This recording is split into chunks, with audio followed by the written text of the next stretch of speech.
Hello, everyone. Welcome and thank you for joining us for the 6th of 9 lectures in Sealaska Heritage Institute's Northwest Coast Arts Lecture Series. My name is Jay Zeller, Tlingit Kleinach, Dushla Duetzauch. I am a program coordinator here at Sealaska Heritage Institute. This series will feature the work and journeys of Northwest Coast artists and put a spotlight on priority issues and topics concerning Northwest Coast arts. The series is part of SHI's goal to promote cross-cultural understanding. Crystal and Rico Worl are both Tlingit Athabaskan from Raven Moiety, Sakai clan, from the Raven House. From their mother's side, they're Dig Hitan Athabaskan from Fairbanks, Alaska. Crystal experiments with kiln cast glass, printmaking, painting, and silversmithing. She recently began working with fish skin, seal gut skin, and furs. Crystal studies traditional Tlingit formline designs and Athabaskan beadwork patterns. Rico's work speaks to the experience of living with traditional values as a modern person. Jewelry making, public art, and digital design are his specialties. Currently, Rico and Crystal live in Juneau, Alaska, working as co-owners of Trickster Company and promote innovative indigenous design focused on Northwest Coast art and an exploration of themes and issues in Native culture. Today, they will discuss artist life in 2020.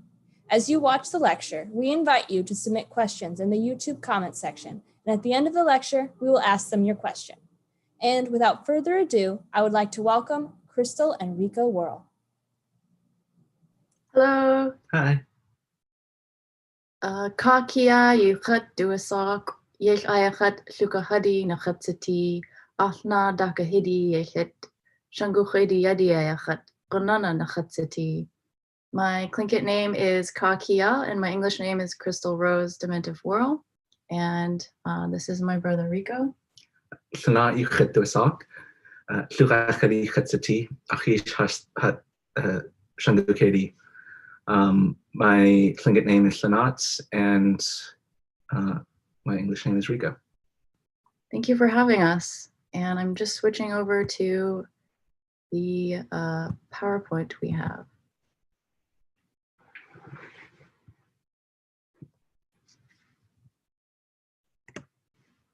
So near the beginning of the pandemic, I have a time lapse of the work that I did since March. And at the time I was actually in Vancouver, BC, apprenticing with Robert Davidson. He's been my mentor for the past 3 years. And when the pandemic started, I was in Vancouver and I was finishing my last 3 months with Robert. And then my family called me and they were very concerned. So I said, oh, I'm gonna come home. Just to put my family at ease. And I also was concerned about putting Robert at risk. So I returned home and I went on full lockdown mode with my dad and my stepmom and my little brother Sage. And during this time, I decided to work on these paintings that I wanted to explore a different color palette. After studying under Robert, he tends to work with very bright, bold, solid colors, and I wanted to explore that with my work.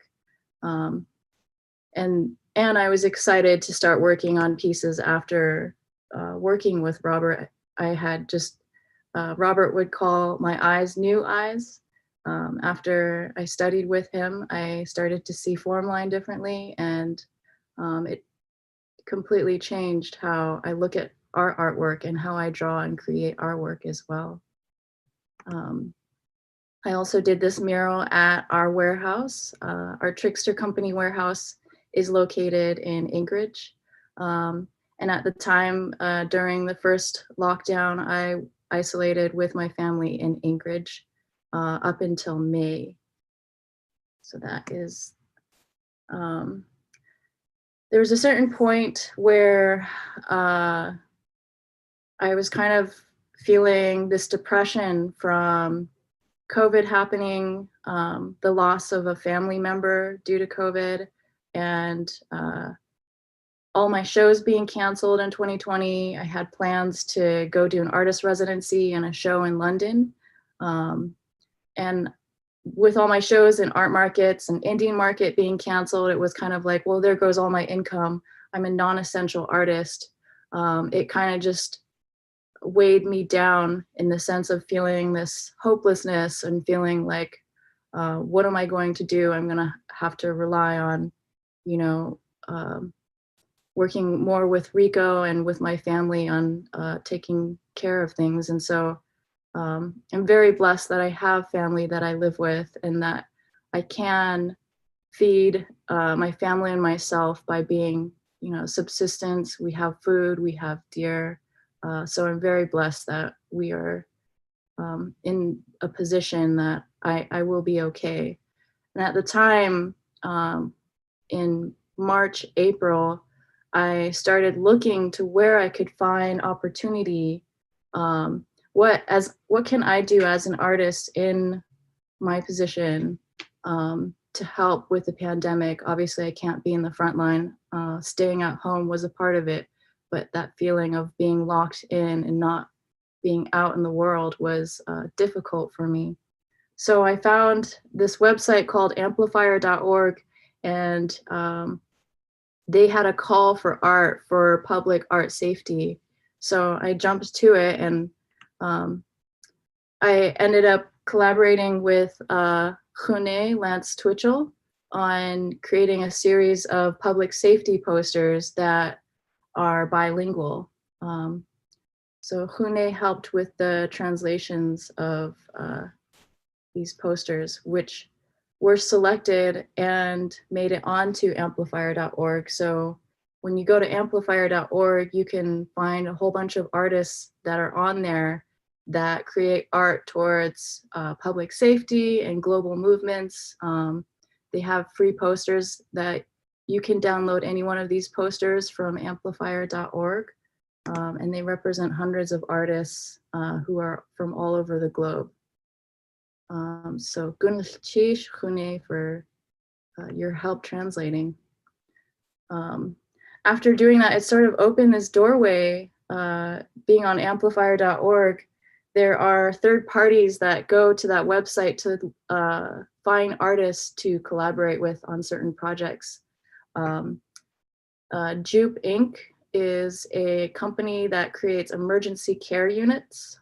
They work with architects and artists that they selected from amplifier.org to put their art on emergency care units that are now being installed outside of hospitals for nurses and first responders and doctors to have a rest and recovery unit outside of the chaos of the hospital. Another third party that found me through amplifier.org is W1 Curates.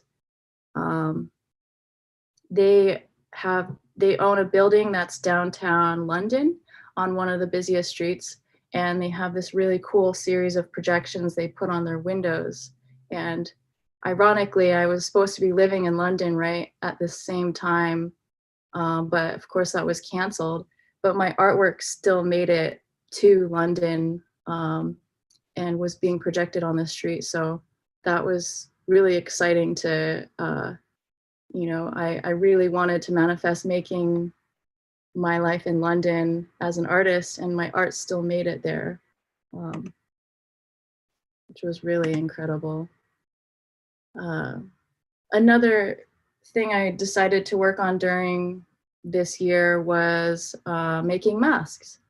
And I thought it was really interesting because as Indigenous people, there's like mask carving and mask making. And I wanted to sort of indigenize modern day mask. What does that mean in COVID? Obviously, it's not a utilitarian mask. It's more of a conceptual piece. I wanted to create a face mask during COVID, but using traditional materials that I would go out on the boat with my uncle to harvest salmon.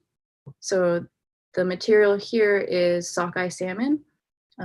We harvested it this summer, and I tanned the fish skin. I sewed it and added glass beads on the edges. And now this piece is now in the Edinburgh Museum in Scotland. Here's another mask that I did it's seal fur from seal that we harvested last year. And the edges are beaded as well. And this one ended up being in a collective on Facebook called Breathe, which is a really great group on Facebook to follow if you're interested in seeing more artists making indigenized versions of masks, beaded masks, quill work, carved that are COVID masks. Breathe on Facebook is a really wonderful group to follow on Facebook. So that made that on there, and then we also did a virtual fashion show. Vera Starbird and Aaron Tripp put together a really neat digital fashion show for these masks, and that was in there with some other artists as well, like Lily Hope did a series of Chilkat woven masks that are really incredible. And the Burke Museum actually ended up purchasing one of her pieces and this piece as well. Another project I found that I applied to an RFP and got was working with Cook Inlet Tribal Housing. They connected me with Centennial Village Senior Housing in Anchorage, and I collaborated with senior residents from a distance, virtually, on creating a collaborative project with them. So what I did was I created this crazy looking collage I asked them to send me photos that had some sort of meaning or importance to them. And then I put the collage into the form line components. These are now being printed into note cards. And now senior residents that live at the Centennial Village in Anchorage have these note cards where they can write letters to loved ones and mail them out. And this is just a fun time lapse of me working on the form line.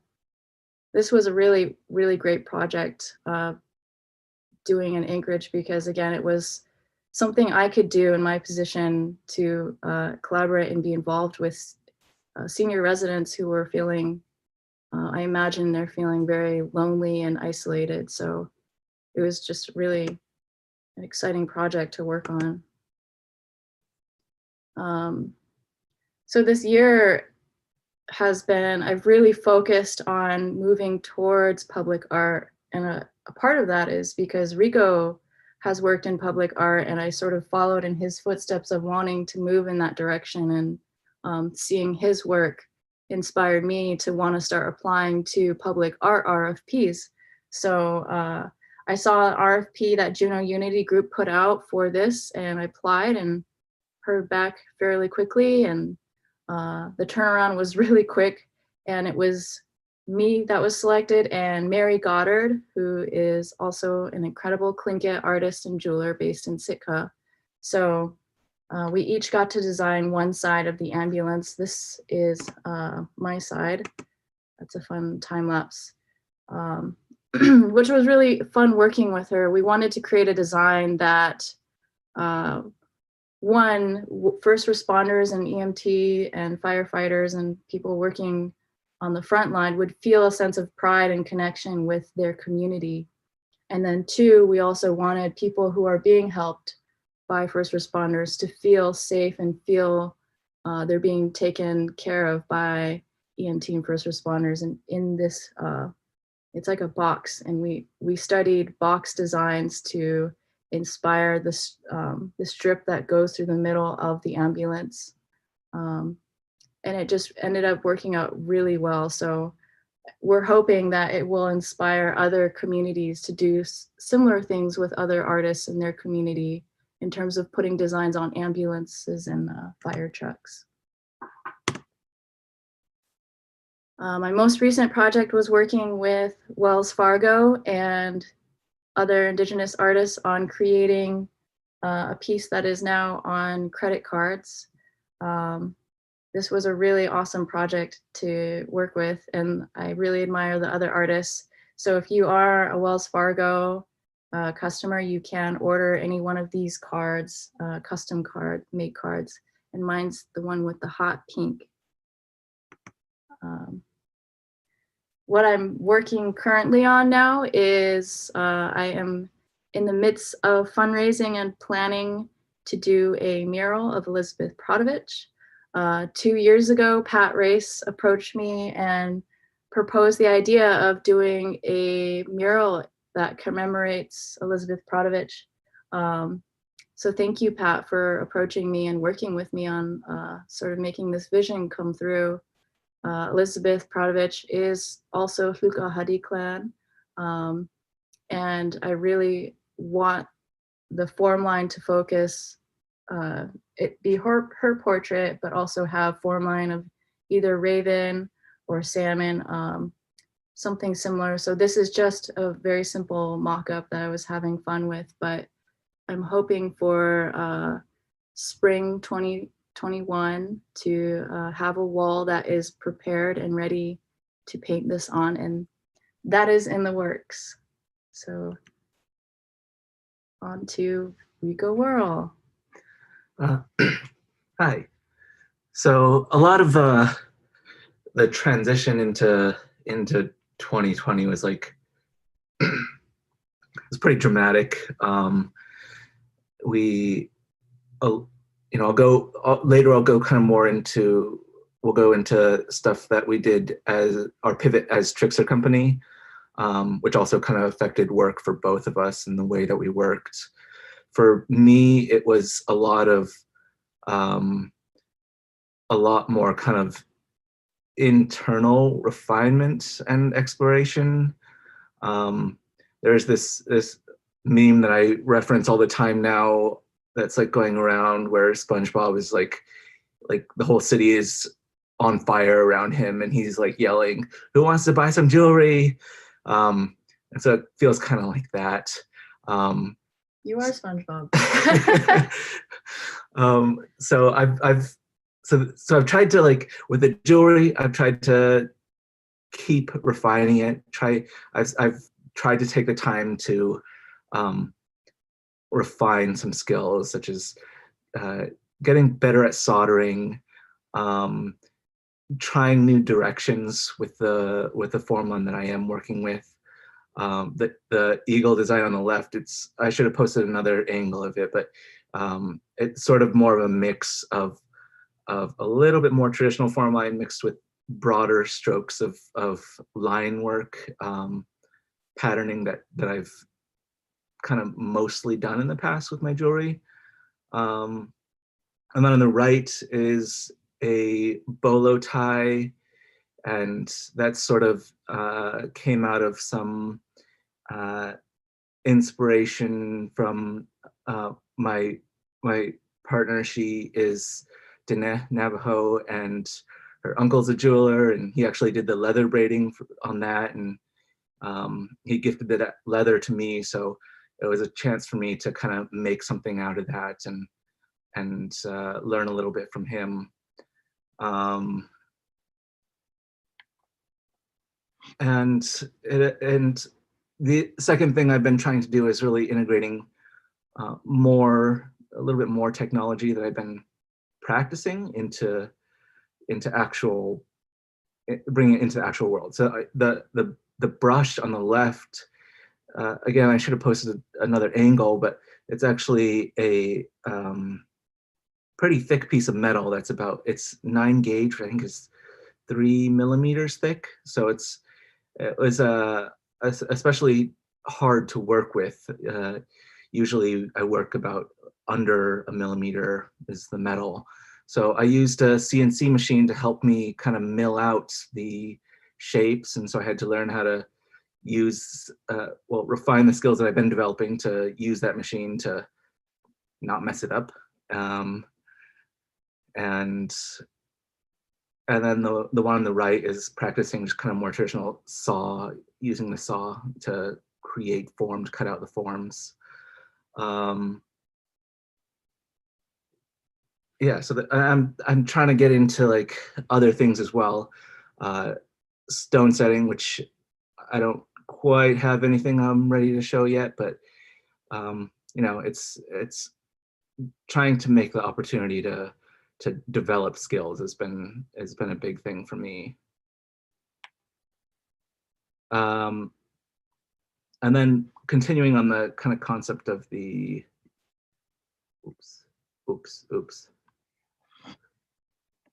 continuing on the concept of kind of developing on the internal side, I kind of did a lot of work with my social media. So I connected it to my website so that I can kind of show the products and have a little bit easier shopping experience for people that want to buy artwork. So you can see on the right there, that was a little work in progress kind of as I sketched this design. And then on the left, you can see that design. I did finish it and make it into a silk screen and posted it onto Instagram. And the Instagram has like a link directly to the product. So I'm trying to really refine the back end of things too, of running the business of being an artist, making sure that purchasing is accessible. Posting things like the video on the right was, being able to show process work is with the goal of really trying to get people to be engaged with an art piece from start to finish. Really helps people feel like a connection to the arts that we're creating.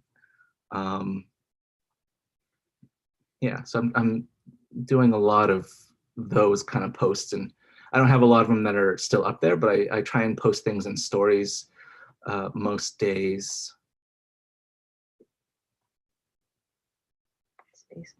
Spacebar. Another thing I'm doing with my time, more kind of developing these skills, is I've been spending a lot of time studying CAD, which is computer-aided design, and in particular 3D design. So moving from 2D form line into more sculptural is something that I'm just starting to get into. So I wouldn't say that I so much have the skills to like create sculptural form line, but I've started to study it and started to study the medium of specifically Fusion 360 and Zbrush. So this piece here was just a practice piece which I created in the midst of doing some tutorials online. A lot of this was just, I have an account on Skillshare that I take classes, and sometimes those classes you can kind of like use your own projects within the lessons that they're teaching you. So I created this, I took a design that I had and just kind of extruded it from this bar of metal, and then ended up, this is actually steel, and it was 3D printed steel. So on the left there, you can see when it came in the mail, it was, that's what it looked like. And then the reason I made it actually is to kind of like, I was refurbishing a grill which somebody had gifted me. And so it was all, the grill was all rusted out and everything. So I refinished the grill, repainted it and everything, and added this kind of adornment to it to really kind of just make it a little extra.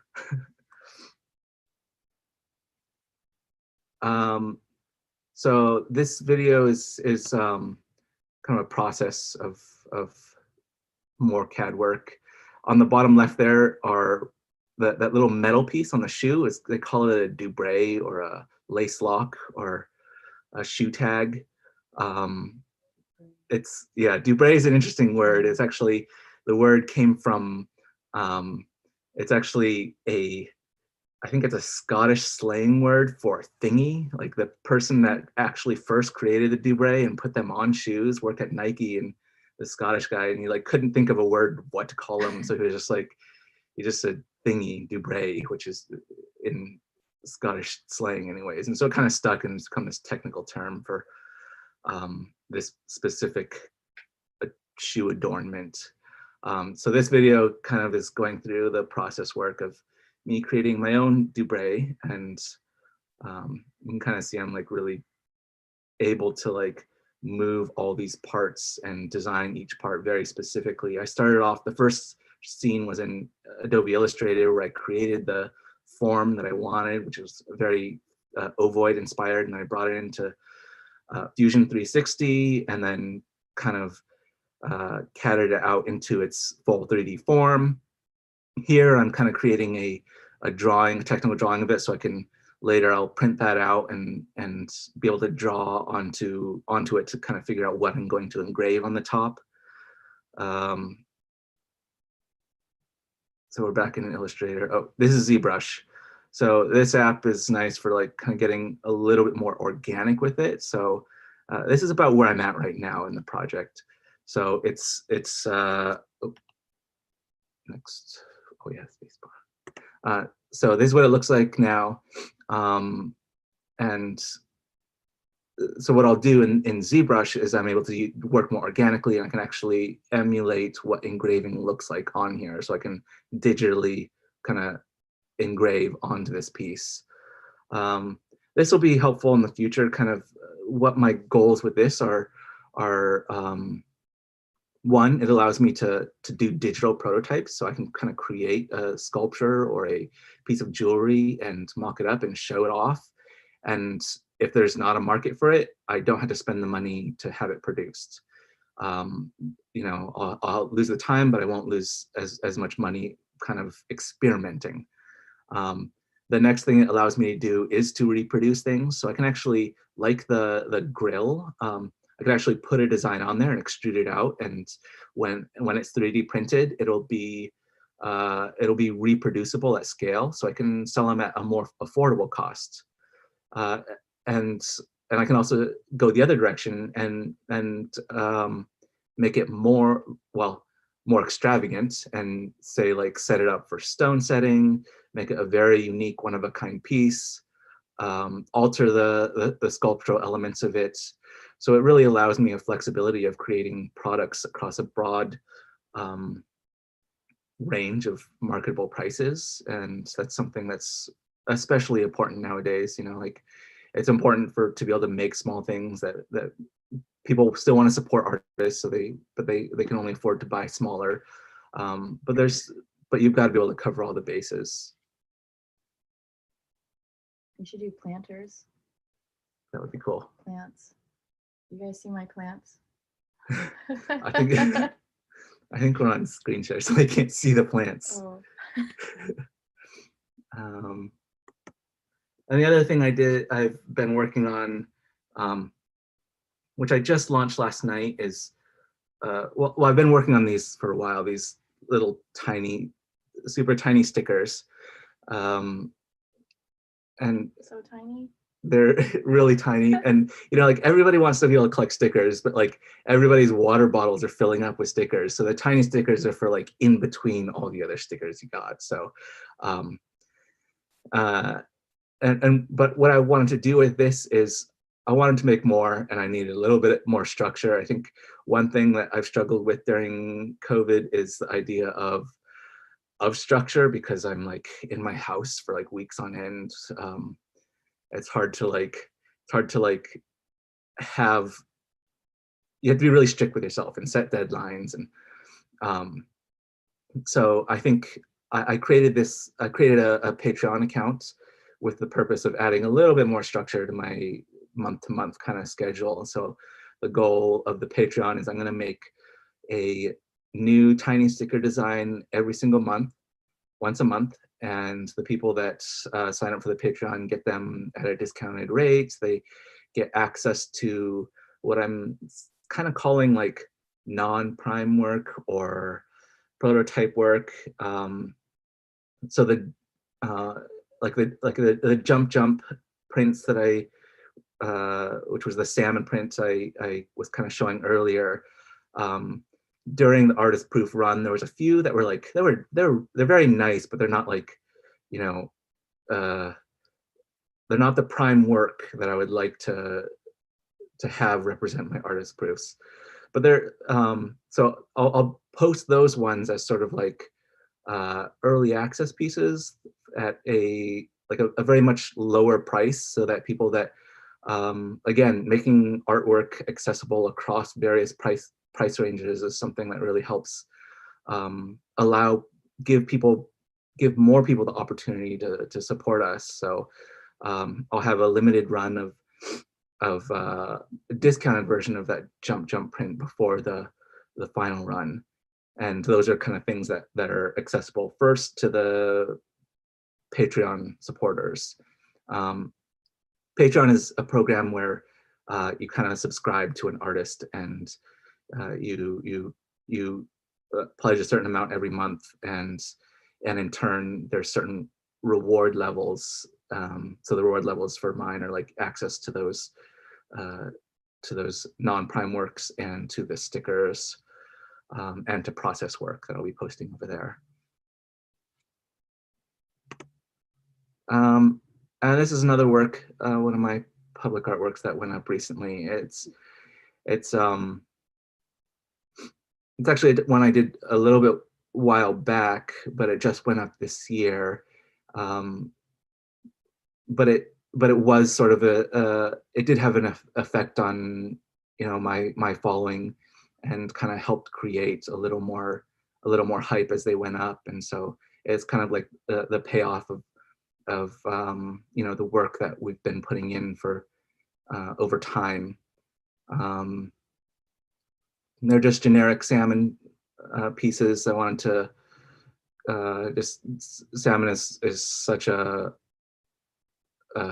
foundational, like, staple food here in Southeast Alaska for Native people, but for everybody here. So I wanted to be able to represent that. Public art in Juneau is something that I've, like Crystal mentioned, I've definitely been driven to, like, make an impact there. When I moved back from college to here in Juneau, the first thing I noted was there wasn't very much modern Native public art. You know, there was a number of totem poles around, but there wasn't like a broad range of modern Native art, and there was a lot of colonial art. So there was like a lot of art that kind of represented the gold rush days. Like there's our grandma always points out there's this miner's butt down at the docks, and it's like, it is, if you go look at it, it's just like the miner's turned away from you and he's got his butt sticking out towards you. You know, there's some cute art like the dog Patsy, and that's great, but like and then there's this huge mural of a whole bunch of, I mean, as a Native person, it's like kind of like it's literally a mural of colonization. You know, it's a boat full of non-Native people coming to Juneau. And ironically, it's placed where it greets visitors into Juneau. And Yeah. I think if you walk downtown Juneau as a visitor, you don't see any presence of Indigenous people or Indigenous artists that are like living now in this time now. So I think that was definitely a motive for me to really push hard to get into public art as well. And then following in my brother's footsteps helped guide me and encourage me, because those RFPs are kind of scary, and they're like in this crazy engineering terminology, but it's, you know, we definitely want to push and see more diversity represented in public art, and more local artists as well in the community doing public art. And it seems like now is a really good time to be doing that with the removal of colonial statues happening. It opens a gateway for artists, Black artists, Indigenous artists, to really step up and push to fill that space and put our art on the forefront. Exactly. Oh, our other project. Excuse me. So Trickster Company has always been like on that same sort of vein of thought. Is like the art that visitors did see when they came to Juneau was knockoff stuff at these that just a lot of tourist shops that were not really Native owned, or you know, there was some that did show some Native artists, but it wasn't the majority of the market share went to non-native knockoffs of native art. So that was a big kind of factor in putting Trickster Company together.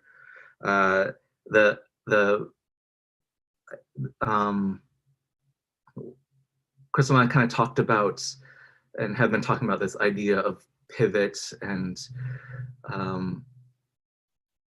so Trickster Company was like a big pivot for us. It's been such a central part of our lives for the last 5-6 years since we opened the shop. Maybe 7 years since we like even started working on the brand. And it's always been a huge symbol for us to say we have a native owned shop making modern native goods on like the prime shopping area in downtown Juneau, where 1 million+ tourists come through a year. It was to us, it seemed pretty clear early on that we weren't going to see that 1 million+ tourists. And as news came out, it just came clearer and clearer that like that the market was not going to be there for the shop. And as much as like we love and appreciate all our local followers and supporters, the tourists kind of help, you know, pay the bigger bills. So in April, we had closed the shop and moved to entirely online. Oh, yeah. Can you guys see this, or we have to go? Here, I'll switch it. So I'm gonna reshare the screen. Here we go. Can you see our website now? Awesome. So one of the things we did is we really kind of focused on internal again, is refining our online resources and accessibility. So shout out to Chloe Kavanaugh. She helped us put this website together, and Chloe, she helped it. It's going to be. We're excited about it. We think there's a lot more. We're focusing a lot more on kind of a broader range of content. So if you want to scroll down, we've got you know, we'll be able to move out featured collections, things we want to really show off. And then we're able to, you know, that we actually have a lot of content out there that's from other places. This is from Zbrush, who did an interview of us a number of years ago, and there's actually a lot of information about kind of behind the scenes at Trickster Company, like what the work we do, kind of under the hood kind of stuff. And then this one is a interview that we did with our stepmom. Actually did the interview with us, and then it was posted to Park Pass. yeah, UPass? Park Pass. US Park Pass. So it's so that ended up being shared nationally through the US Park Pass website. And that got to a certain market, but we had all these interviews and stuff and kind of additional information that we didn't really share. And so we're really trying to focus on being able to share more of that. Other things that we're trying to do is just make it more efficient for shopping on certain products. I'm trying to add videos about like us sitting here and talking about the design work, so that we can get, you know, we used to be able to do this in the shop. We used to be able to say, hi, this is Eagle Raven tessellation. This is what it means. This is how I designed it. This is what we're excited about with it. So really trying to bring that experience into online shopping has been a big pivot for us. And we should say thank you to our stepmom, Dawn Dinwiddie. She's really been an awesome team member of Trickster Company in terms of managing our warehouse in Anchorage and putting out online sales and getting them sent out. So we're really a family team effort here, and our stepmom's been really wonderful in doing things like the interview and making pushing sales and sending them out on time and responding to customers that have questions. So Thanks, Don Dinwiddie. Can you switch back To to the okay. keynotes? Screen share.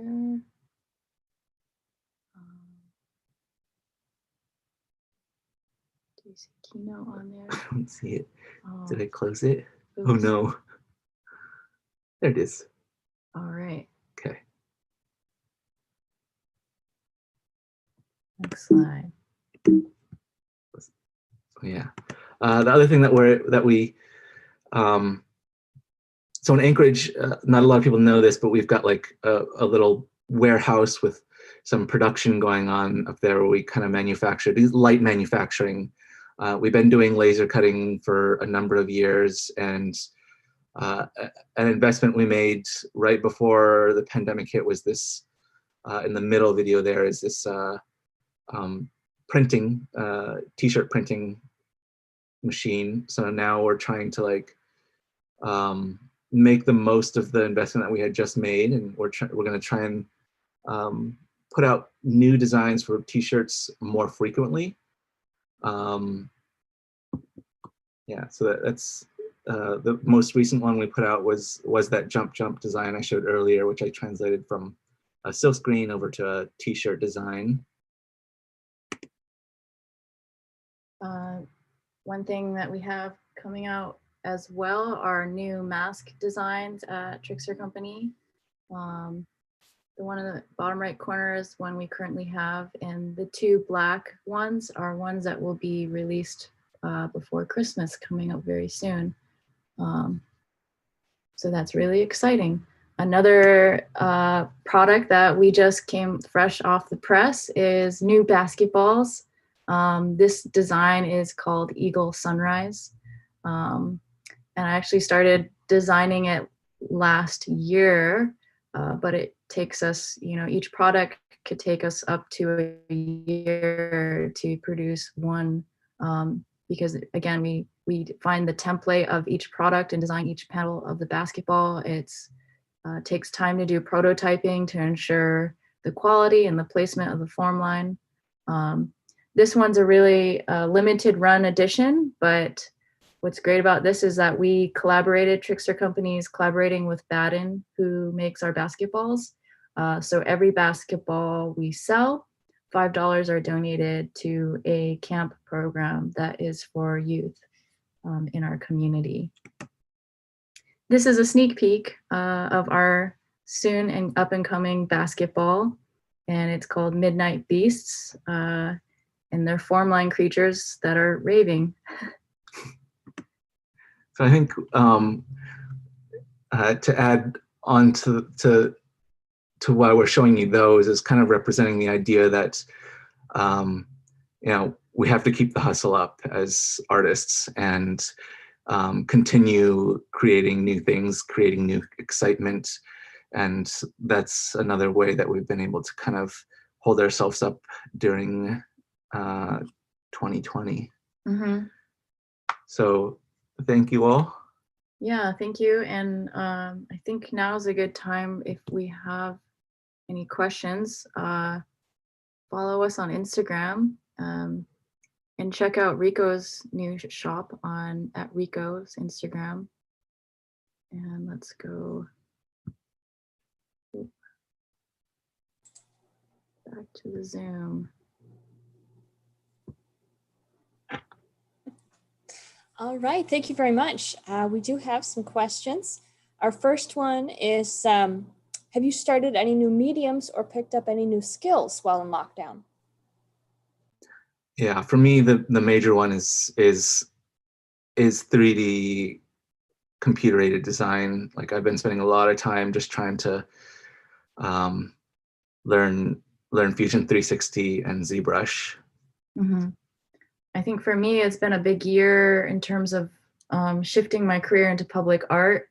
That has been definitely a hard push for the past 5 years, trying to get my art out and understand the process, and building my portfolio, starting from not having any public art and trying to get into public art, not having a portfolio, but still being persistent with applying to call for arts and RFPs. I've applied to hundreds of them by now, and I'm finally starting to see them come towards me. So the public art I'm currently working on is for the new Juneau International Airport.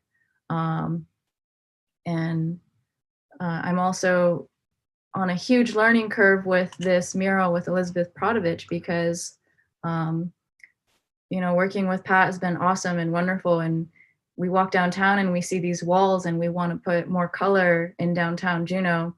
And but it takes a process of repairing the wall. They're really old buildings, and connecting with the right people, reaching out to CBJ, reaching out to Rotary, Juneau Historic Association, and just communicating and doing tons of Zoom meetings in terms of being a project producer. I'm used to being an artist that's brought on and being commissioned to just focus and do the art. So this year, taking on that task with Pat has been a massive learning curve in terms of communication, networking, project planning, project setting a budget, learning how to do a spreadsheet, tons of Zoom meetings. And so it's definitely forced me to be way more involved with the community at a different level in terms of meeting with people and negotiating and figuring out numbers of like, oh, okay, we found a wall, but the wall's eroding, there's lead paint on it.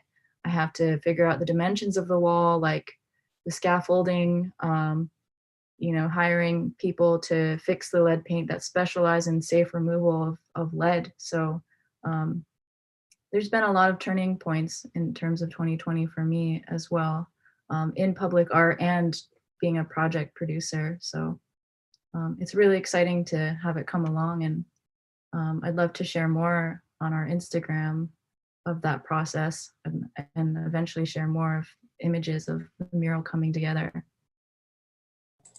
That's an awesome idea. Our next question is different program software like AutoCAD can be intimidating softwares to navigate. What advice would you give an artist intimidated by using different software to advance their art techniques? I was definitely intimidated by these programs for years. I've been looking at Zbrush for at least 4 years, and I didn't touch it till this year. I would say that there are online communities that are aware of how intimidating it is, and really take you through everything step by step. And like I use Skillshare, and there's the instructors on there.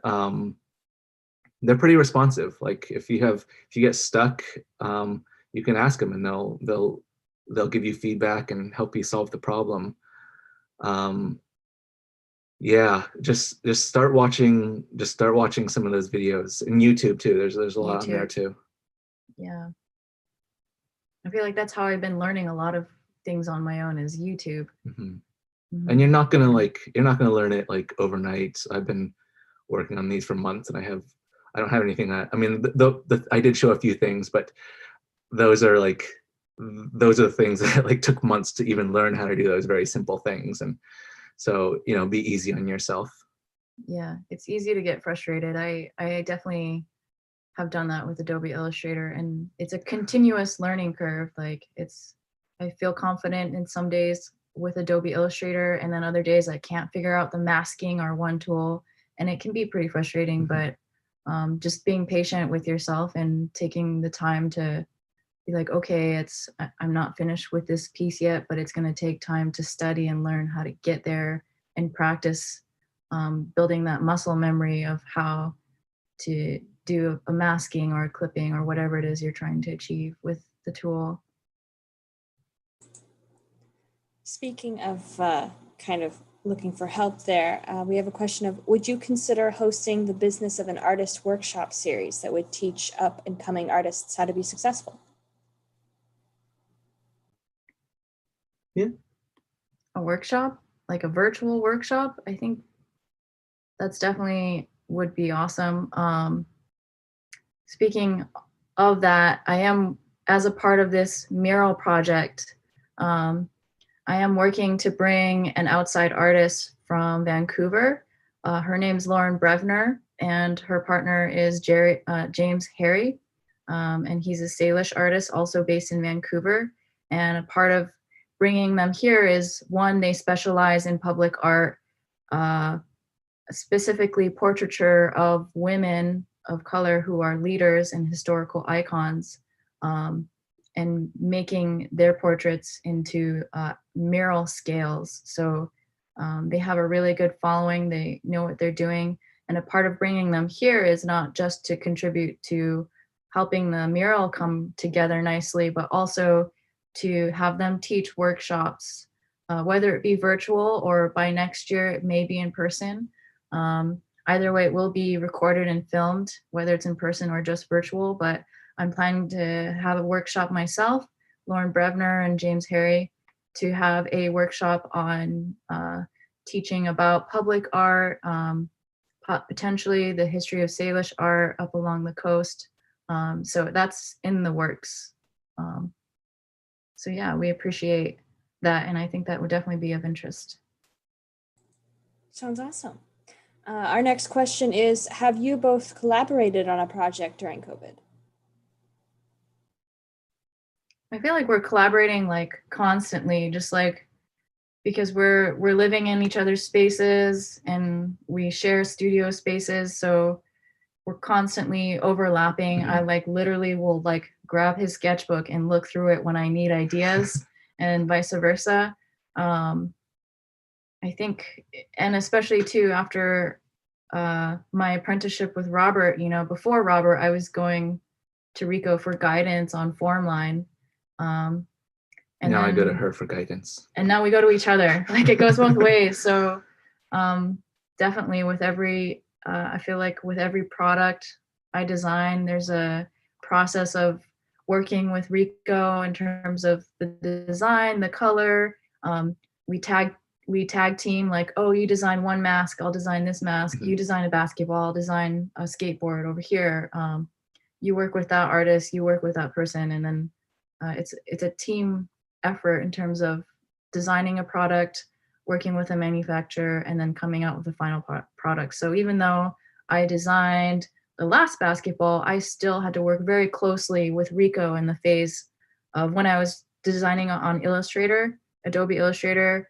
I had to like sit down with him and have him help me with the masking and figuring out how to format it for the manufacturer. Every Yeah. manufacturer is different. They want their file different.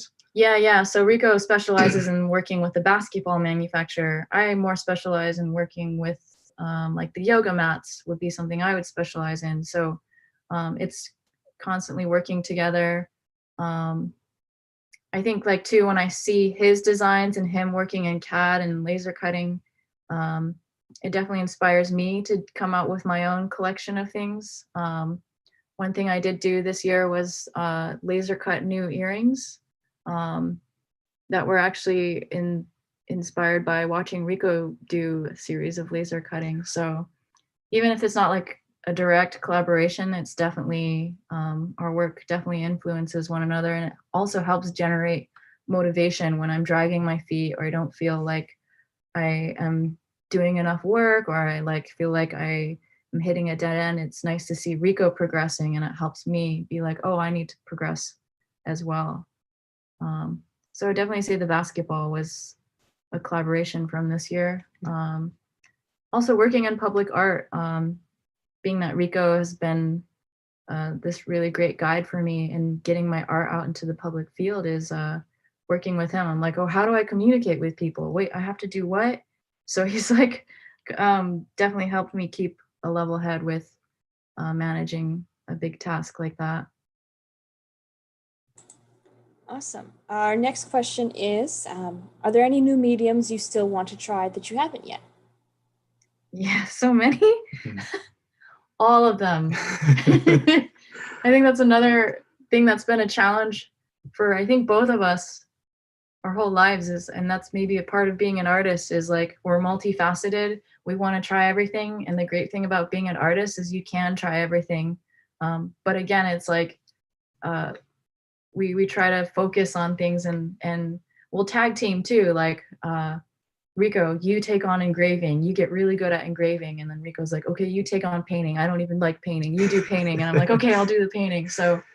Yeah, I was gonna say maybe a better question is which medium do you not want to do? And for me, that's painting. Yeah. I think if there's something I really want to get into that I haven't gotten to be serious about yet is skin sewing.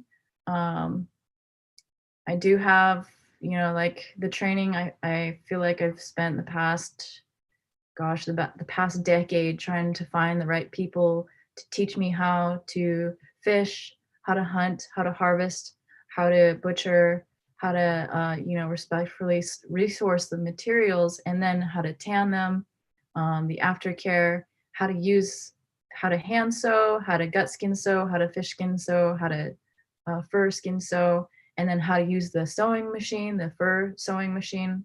So it's just been like this built up decade of getting the experience and training I need. And now I'm at a point where I'm comfortable and confident in the whole process. And now I am just have this vision of this collection I want to do with otter and seal fur and fish skin. And doing the masks, the COVID masks was sort of the beginning of that. So I definitely feel like that's an untouched area that I'm really wanting to do. I think too that would be a great opportunity for Rico and I to collaborate, because he's done really great skin sewing with clutches, with leather work, with incorporating his really cool engraved buttons. Yeah, so there's a lot to explore there. That's a fun question. Thanks for asking it. Yeah, I think after I finish, well, there's no such thing as finishing a medium, but after I get proficient at CAD, I'll probably spend a little more time on stone setting and get back into leatherworking. Awesome. Our next question is, what does the ovoid mean to you, and does the meaning change? Oh. The ovoid is the basic form of all form line. It's the main structure that all form line is derived from, at least for Tlingit and Haida form line in my studies. And I think the meaning for it when I see an ovoid is like it symbolizes, it's so simple and yet it's aesthetically pleasing to look at. And it kind of blew my mind that you could fit it inside of a longhouse. It's basically the front of a longhouse with the corners rounded is an ovoid. So as simple as it is, it has a lot of meaning behind it, and the fact that you can take it apart and flip it into an S shape or a U form and add certain secondary and tertiary forms to it. It becomes this really complex series of designs that become thick and thin, that you want your eye to look around a piece and flow through a piece. So it's really interesting. The simplicity of it could provide so much in terms of design. It's endless. The possibilities are just infinite from such a simple but neat shape. So yeah, I think I've always really liked the description. I'm trying to think of who it was. I think it was Archie Kavanaugh that described the ovoid as mother ovoid. And I think that's a good description of it. Like when you put an ovoid onto the page, that primary ovoid in that design dictates how everything else in the design is going to turn out. So it's definitely like the foundation. All right, our final question of the day is there anything you haven't had a chance to share yet that you want to mention before we finish?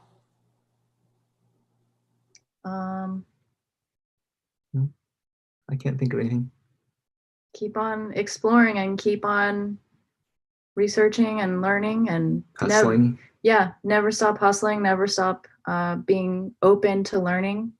and being forgiving with yourself, especially this year, in terms of having patience with your career, your emotions, your well-being. Just take the time to take care of yourself and realize, like, even though you're locked down at home, you know, that can be exhausting in itself. And the news is heavy, so take care of yourself, reach out to your friends, check in, even if it's a simple message of, how are you doing? I love you. Just be present and take care of yourself. And remember, you're a human being. Gunachchish, Crystal and Rico, for sharing your stories, your knowledge, and your experiences. We have 3 more lectures coming up during the month of October. You can find the full schedule and topics at our website, sealaskaheritage.org, on our news page. We also have a survey for you to give us feedback on the lecture series, which can be found at www.surveymonkey.com/r/SHI lectures. Our next one is Friday, October 23rd, with Christopher Green discussing Jim Chopard, Fragments of Form Line Through Land and Space, at noon to 1 p.m. Alaska time. Thank you again, Crystal Worl and Rico Worl, and have a good day. Bye. Goshish. Cheers.